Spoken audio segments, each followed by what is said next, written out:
तो स्टूडेंट्स, उम्मीद करते हैं कि आपकी पढ़ाई बहुत बढ़िया चल रही होगी और आज इस वीडियो के बाद आपकी तैयारी और बढ़िया हो जाएगी। ठीक है, तो आज हम लोग बात करने जा रहे हैं कि अभी तक आप लोग क्या है कि अभी जो नवंबर खत्म होने वाला है और दिसंबर आ चुका होगा। जब तक ये वीडियो अपलोड होगा तो दिसंबर आ चुका होगा। ठीक है, तो मान के चलते हैं दिसंबर का मंथ शुरू हो गया और जनवरी और फरवरी में आपका एग्जामिनेशन होना है 6 तारीख से, यानी 1 महीने और इधर दिसंबर 2 महीने का टाइम आपके पास मोटा मोटी बचा हुआ है। 60 दिन का समय बचा हुआ है। इस 60 दिन में आपका जो पढ़ाई कंप्लीट हो गई उसका रिवीजन आप कैसे कर सकते हैं, क्विक रिवीजन क्या कर सकते हैं, और इसमें जो क्वेश्चंस होता है, ठीक है, इंपॉर्टेंट क्वेश्चंस क्या है, क्या सारी चीजें पढ़नी चाहिए या फिर इंपॉर्टेंट चीजों को ज्यादा रिवीजन करना चाहिए। ये दो क्वेश्चन है जिसका आंसर हम यहाँ देंगे। उसके बाद हम बात करेंगे कुछ क्वेश्चन पर। और ये क्लास, ये सेशन जो है हम लोग का मैथ्स पर बेस्ड है, तो मैथ्स का क्वेश्चन रहेगा। ठीक है, तो हम बात करते हैं पहला नंबर के क्वेश्चन पे कि क्या सारी क्वेश्चन को रिवीजन करना चाहिए या फिर हम लोग को इम्पोर्टेंट क्वेश्चन को ज्यादा वरीयता देना चाहिए, ज्यादा उसको हम लोग क्या वेटेज देना चाहिए, ताकि हम लोग का तैयारी और बेहतर हो सके और हम लोग अपना जो लक्ष्य लेके चले हैं 100 आउट ऑफ 100 उसको हम लोग अचीव कर पाए। ठीक है, तो इस वीडियो में हम आपको कुछ इंपॉर्टेंट क्वेश्चन बताएंगे। उस सारे क्वेश्चन को आपको क्या करना है और सारी चीज को देखना है, रिवीजन करना है। ठीक है, और अपना जो इंपॉर्टेंट क्वेश्चन का पोर्टफोलियो बनाएंगे जिसमें ये सारे ये इंपॉर्टेंट क्वेश्चन होते हैं, उसमें आपको इसको मेंशन करना है। ठीक है, इसको आपको लिख के रखना है। ये क्वेश्चन जो भी रहेंगे क्वेश्चन पेपर बेस्ड रहेंगे। हम आपको दिखाते हैं कि किस तरह का क्वेश्चन से हम ये क्वेश्चन आपको करवा रहे हैं। ये जो क्वेश्चंस है, ठीक है, ये क्वेश्चंस जो ये एग्जामिनेशंस में होता है। ठीक है, स्कूल के प्री बोर्ड हो गया, टेस्ट हो गया, मिड टर्म एग्जामिनेशन हो गया, ये सब में आता है। इस सब का जो क्वेश्चन होता है ये बोर्ड में मैच करता है। ठीक है, बोर्ड में मतलब बोर्ड का ही क्वेश्चन यहाँ पर छपा हुआ रहता है। तो जब बोर्ड का जब बैठती है और जब क्वेश्चन बनाना शुरू करती है तो कहीं न कहीं इस सब क्वेश्चन को अपने दिमाग में रख के इसको बनाती होगी। ठीक है, या फिर यहीं से चुन के वो सेटअप करती होगी। उसका आइडिया तो नहीं है किस तरह से करते हैं, कभी ऐसा अनुभव हुआ नहीं है। ठीक है, लेकिन हम आपको बता रहे हैं कि क्वेश्चन बहुत इंपॉर्टेंट रहेगा। तो आप पहला क्वेश्चन देख पा रहे होंगे स्क्रीन पे और बोर्ड पे, तो इसको हम लोग सॉल्व करते हैं। ठीक है, ये पूरा सीरीज ही होगा इंपॉर्टेंट क्वेश्चन पर बेस्ड। आपको लगता है कि आपकी तैयारी कमजोर है, इस वीडियोस को जरूर देखिए, कंटिन्यू देखिए, चैनल सब्सक्राइब कर दीजिए ताकि जब भी हम लोग वीडियोस अपलोड करें तो आपको सबसे पहले मिले। नोटिफिकेशन ऑन कर लीजिए और जब पूरा वीडियोस खत्म हो जाए, आपके मैथ्स के जो क्वेश्चन है समझ में आ जाए, तो आप एक लाइक बटन देके हम लोग को क्या मोटिवेट भी कर सकते हैं। ठीक है, ताकि हम लोग आपके लिए और भी बेहतर वीडियोस ला सकें। तो चलिए हम लोग शुरू करते हैं। आज का फर्स्ट डे का फर्स्ट वीडियो, 60 डे ही बचा हुआ है। ठीक है, तो शुरू करते हैं हम लोग। पहला क्वेश्चन आपके स्क्रीन और बोर्ड दोनों पे है कि अभाज्य गुणनखंड विधि के द्वारा 96,404 का एलसीएम निकालना है। ठीक है, सबसे पहले हम लोग समझना पड़ेगा इस तरह के जो क्वेश्चंस होते हैं ना, इस तरह के जो क्वेश्चंस होते हैं उसको सॉल्व कैसे किया जाता है। तो सबसे पहले आपको क्या ध्यान देना है कि यहाँ पर आपको निकालने के लिए क्या बोला जा रहा है। आपको निकालने के लिए बोला जा रहा है कि आप निकालिए एलसीएम। तो एलसीएम निकालने के लिए सबसे पहले दोनों नंबर को आपको तोड़ना पड़ेगा, प्राइम फैक्टराइजेशन करना होगा। ठीक है, इसीलिए हम लोग क्या करेंगे, सबसे पहले हम लोग पहला काम होगा कि 96 का हम लोग क्या करें, प्राइम फैक्टराइजेशन करें। ठीक है, तो इसके लिए इसको डिवाइड करेंगे। 2 का टेबल में क्या ये पूरा वैल्यूज कट जाएगा। तो 2 का टेबल में जब इसको 9 देखेंगे तो 9 तो नहीं आएगा लेकिन 8 आएगा 4 बार में। तो 4 बार में 8 कट गया, 1 बचेगा तो ये 16 बन जाएगा। ठीक है, आपको नहीं समझ में आ रहा है, इसको आप ऐसे करके डिवाइड कर सकते हैं। 4 बार में 8 हो गया, 1 बच गया और ये 6 उतार देंगे, 16 हो जाएगा। और 8 बार में ये वैल्यू 16 भी पूरा कैंसिल हो जाएगा, यानी कि 48 बार में पूरा कैंसिल हो जाएगा। सेम तरीका आपको फॉलो करना है। यहाँ पर 4 2 बार में और 8 4 बार में, फिर 2 का टेबल 1 बार में और कितना बार में हो जाएगा, 2 बार में। ठीक है, और इसी तरह आप 2 का टेबल में 6 बार में, और ये 2 का टेबल में 3 बार में, और 2 का टेबल में 3 का टेबल में 1 बार में। इस तरह से इसको लिख लिया। तो आपको यहाँ पर लिखना है कि 96 जो है इसका प्राइम नंबर का फैक्टर क्या क्या है, 2 × 2 × 2 × 2 × 2 5 बार। तो 1 2 3 4 5 बार लिख दिए और 3 1 बार, तो इसको भी लिख दिए। ये हुआ हम लोग का 96 का प्राइम फैक्टराइजेशन, है ना। अब हम लोग क्या करेंगे, हम लोग फैक्टराइजेशन कर लेंगे 404 का, तो उसका भी हम लोग कर लेते हैं। तो इसको अब मिटा रहे हैं। अब यहाँ बगल में हम लोग लिख लेते हैं 404। अच्छा, ये जो भी काम करना है आपको रफ में करना है, लेकिन रफ वाले इलाके को आप चाहेंगे तो मेंशन करके दिखा सकते हैं, नहीं दिखा सकते हैं, लेकिन दिखाना जरूरी है, तो समझिए ना, क्योंकि ये दिखा देते हैं तो एग्जामिनेशन और लेने वाले जो सर हैं उनको पता चल जाएगा, आपको पूरा कॉन्सेप्ट क्लियर है, खुद से बना है। तो यहाँ पर हम लोग 2 का टेबल पढ़ेंगे, तो 2 बार में 0 है तो 0 उतरेगा 2 का टेबल में, और फिर 2 का टेबल 1 बार में 0 1 बार में। 101 किसी भी नंबर का टेबल में नहीं आता है, और इस चीज को आपको याद ही कर लेना है, क्योंकि आप जब एग्जामिनेशन में जाएंगे तो आप बहुत सारी चीजों को अपने दिमाग में ढोते हुए जाते हैं, ये सारी चीजें भूल जाते हैं। ठीक है, कि इसको हम लोग तोड़ने का बहुत प्रयास करेंगे लेकिन तोड़ नहीं पाएंगे, और ये ना टूटेगा, और साथ साथ में आपको बहुत सारे इंपॉर्टेंट टाइम को क्या कर ले खींच लेगा। तो इस तरह का जो क्वेश्चन होता है, हम यहाँ जहाँ पर पढ़ाते हैं इंस्टीट्यूट में, बोलते हैं बच्चों से क्या कि आप लोग क्या कीजिए, इस तरह क्वेश्चन को याद कर लीजिए कि इसको सॉल्व कैसे करते हैं। याद करने का तरीका क्या है कि 2 4 5 बार आप इस तरह के क्वेश्चन को बनाइए, है ना। जब ये क्वेश्चन आता है तो एक बार देख लिया कीजिए, तो जो ये चीजें हैं आपके दिमाग में रहेंगे, तुरंत से हो जाएगा और ज्यादा टाइम नहीं लगेगा। ठीक है, और ज्यादा टाइम नहीं लगेगा तो आप आसानी से क्वेश्चन को सॉल्व कर पाएंगे और अपना कीमती समय बचाते हुए आगे बढ़ पाएंगे। ठीक है, तो ये हम लोग 4404 का भी प्राइम फैक्टराइजेशन कर लिए।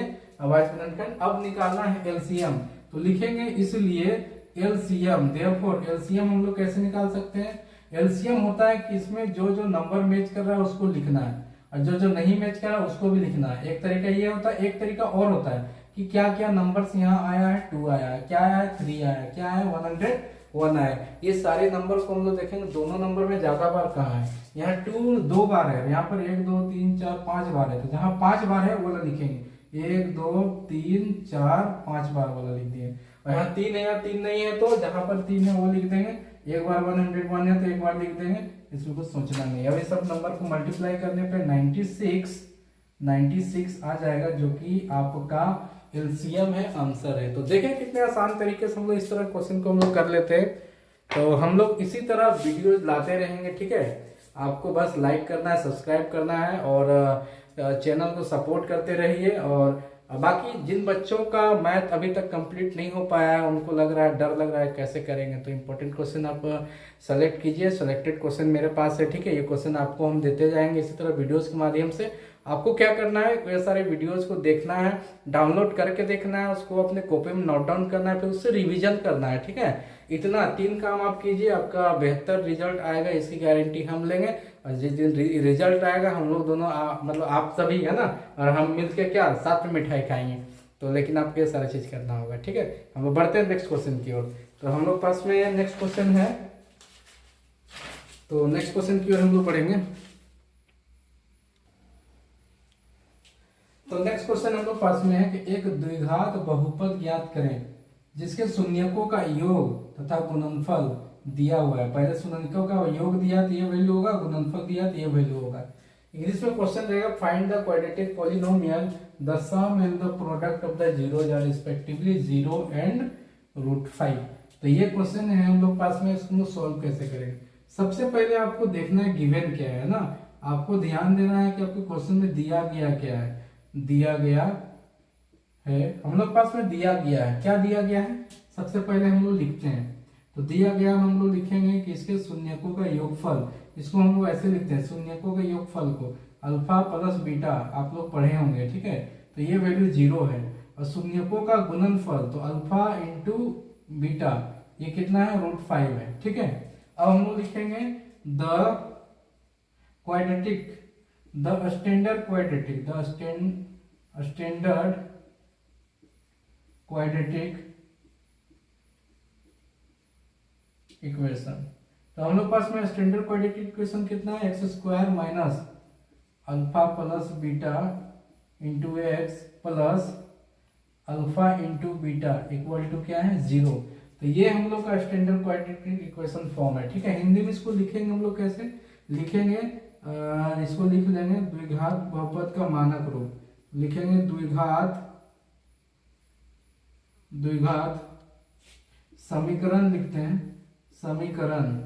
तो द्विघात समीकरण का मानक रूप में ऐसे हम लोग लिखते हैं, x² minus alpha plus beta into x plus alpha into beta equal to 0।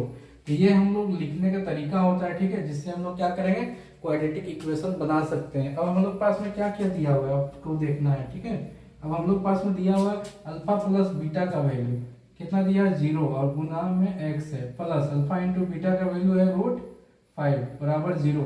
इस तरह से हम क्या कर सकते हैं, इस तरह से हम लोग कर सकते हैं इसको सॉल्व। तो क्या बन गया हम लोग का एक्स स्क्वायर, ये 0 हो जाएगा पूरा, बचेगा अंडर रूट 5 इक्वल टू 0। और यही हम लोग का है क्या चीज, रिक्वायर्ड क्वाड्रेटिक इक्वेशन, या हम लोग का बोलेंगे उभयनिष्ठ द्विघात समीकरण यही होगा, ठीक है, एक्स स्क्वायर प्लस रूट 5। तो इस तरह से आपको इस तरह क्वेश्चन बनाना है। ये क्वेश्चन आते हैं, बहुत इंपॉर्टेंट क्वेश्चन है। और इससे पहले जो क्वेश्चन बताया ना वो भी क्वेश्चन आता है, ठीक है। इस तरह क्वेश्चन यहाँ हो सकता है वही क्वेश्चन आएगा, आपको इतना बता दे रहे, या तो ये इस तरह क्वेश्चन आएगा या यही क्वेश्चन आ सकता है। बहुत इंपॉर्टेंट क्वेश्चन है, आपको जरूर करना चाहिए, ठीक है। बढ़ते हैं हम लोग नेक्स्ट क्वेश्चन की ओर।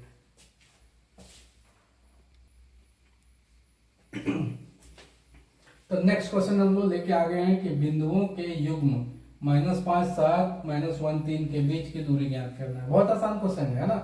इस तरह क्वेश्चन भी आते हैं, सेम क्वेश्चन नहीं आएगा लेकिन इस तरह क्वेश्चन आएगा। Find the distance between the pairs of point -5 7 और -1 3। दो पॉइंट्स आपके पास में गिवन रहते हैं, दोनों पॉइंट्स के बीच का क्या आपको फाइंड करना होता है, इसके बीच का दूरी। मान के चलिए एक पॉइंट यहाँ एक पॉइंट यहाँ है, इसके बीच में कितना दूरी है वो फाइंड करना है। इसके लिए हम लोग एक फॉर्मूला यूज करते हैं जिसको बोलते हैं दूरी सूत्र। मान लेते हैं कि ये वाला पॉइंट ए है और इसके कोऑर्डिनेट 5 और 7 है। मान लेते हैं ये पॉइंट बी है, इसके कोऑर्डिनेट, इसके जो निर्देशांक होंगे वो क्या होगा, -1 और 3 होगा। इसके बीच की दूरी निकालना है, डिस्टेंस निकालना है कि यहाँ से लेके यहाँ तक कितना दूर है। तो इसको निकालने के लिए एक फॉर्मूला आता है जिसका हम लोग यूज करेंगे। वो फॉर्मूला होगा हम लोग का, इस फॉर्मूला को हम लोग बोलते हैं दूरी सूत्र। आप यहाँ से ऐसे वैल्यू निकाल सकते हैं। ए पॉइंट इसमें x1 और ये वाला को y1 मानेंगे, ये दोनों साथ में x और y के पेयर्स में होते हैं, x और y के पेयर्स में होते हैं। तो ये वाला x1 और ये वाला y1 और ये वाला हो जाएगा x2 और ये वाला हो जाएगा y2। इस तरह से हम लोग दो पॉइंट्स क्या करेंगे, बना लेंगे अच्छे से। यहाँ से वैल्यू हम लोग को मिल चुका है, x1 रहेगा तो वहाँ -5 रखना है, x2 रहेगा तो -1 रखेंगे, y1 की जगह हम 7 और y2 की जगह में 3 हम लोग रखेंगे, ठीक है। अब क्या करना है, इसके बीच की दूरी निकालना है। सबसे पहले पॉइंट्स का नाम नहीं लिखा हुआ था, हम लोग नाम लिख देंगे, ठीक है। हल में क्या लिख देंगे कि मान लेते हैं कि बिंदु A -5 से 1 तथा B -1 3 है, ये दिया गया है ना। उसमें से इसका नाम मान लिए तो लेट कर लेंगे इंग्लिश में, लेट A -5 से 1 एंड B -1 3 be the या are the 2 points, दो बिंदुएं हैं, ठीक है, ऐसा मान लिया। अब इसके बीच की दूरी निकालना है, इसलिए लिखेंगे दूरी सूत्र से। इसलिए हम लोग क्या लिखेंगे कि दूरी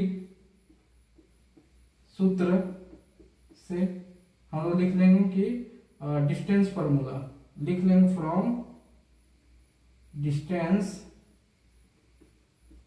फॉर्मूला। तो हम लोग डिस्टेंस फॉर्मूला लगाएंगे, ठीक है। क्या होता है डिस्टेंस फॉर्मूला, ए और बी के बीच का दूरी निकालना है, इसलिए हम लिखेंगे A B equal to, formula क्या होता है, अंडर रूट के अंदर में x2 - x1 का whole square plus y2 - y1 का होल स्क्वायर, ये फॉर्मूला होता है, ठीक है। अब इस फॉर्मूला को हम लोग क्या करेंगे, इस फॉर्मूला में ये सारे वैल्यूज को लगाएंगे और हम लोग का आंसर मिल जाएगा, ठीक है। तो आप यहाँ से देखना है x2 की जगह कितना वैल्यू है, -1। तो आपको यहाँ क्या करना है, x2 की जगह -1, ये फॉर्मूला का माइनस हुआ, फिर x1 की जगह में -5 है, इसको ब्रैकेट में लिख के फिर होल स्क्वायर लगा देंगे, प्लस y2 की जगह में 3 है तो 3 माइनस y1 की जगह में 7 है तो 7 का होल स्क्वायर। अब इसको क्या करना है, तोड़ना है। हम लोग तोड़ेंगे, A B equal to under root -1 है तो -1 और माइनस और माइनस प्लस तो +5 का होल स्क्वायर हो जाएगा, प्लस 7 - 3 है तो 7 में से 3 घटाएंगे तो -4 का होल स्क्वायर हो जाएगा।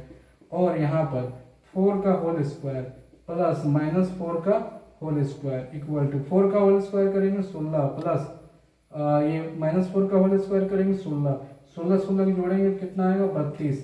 अब 32 को अगर तोड़ा जाएगा तो क्या आएगा 2 गुना 2 गुना 2 गुना 2 गुना 2 5 बार आएगा, ठीक है। नहीं समझे तो यहाँ समझिए, 32 को ऐसे लिख के डिवाइड करेंगे 2 से तो 16 बार में, फिर से 2 से डिवाइड चला जाएगा तो 8 बार में, फिर से ये 2 के टेबल में कट जाएगा तो 4 बार में, फिर से ये 2 के टेबल में कट जाएगा 2 बार में, फिर से चल जाएगा तो 1 बार में। तो कितना बार आया 1 2 3 4 5 बार आया। इसलिए हम लोग क्या बोल सकते हैं, कि कितना आया 2 गुना 2 √2 इक्वल टू कितना हो गया 4√2 और ये हम लोग का आंसर हो गया। ठीक है, तो 4√2 क्या हो गया हम लोग का आंसर हो गया इस क्वेश्चन का। यानी कि ये दो बिंदुओं के बीच की दूरी कितना है 4√2 है। ठीक है, ऐसे हम लोग निकालते हैं। तो ये भी क्वेश्चन क्या था, बहुत बेहतरीन क्वेश्चन है। और 2 क्वेश्चन आपको बताएंगे। ठीक है, क्योंकि 5 क्वेश्चन टोटल हम बताने जा रहे हैं इस वीडियो में। तो चलिए बढ़ते हैं हम नेक्स्ट क्वेश्चन की ओर।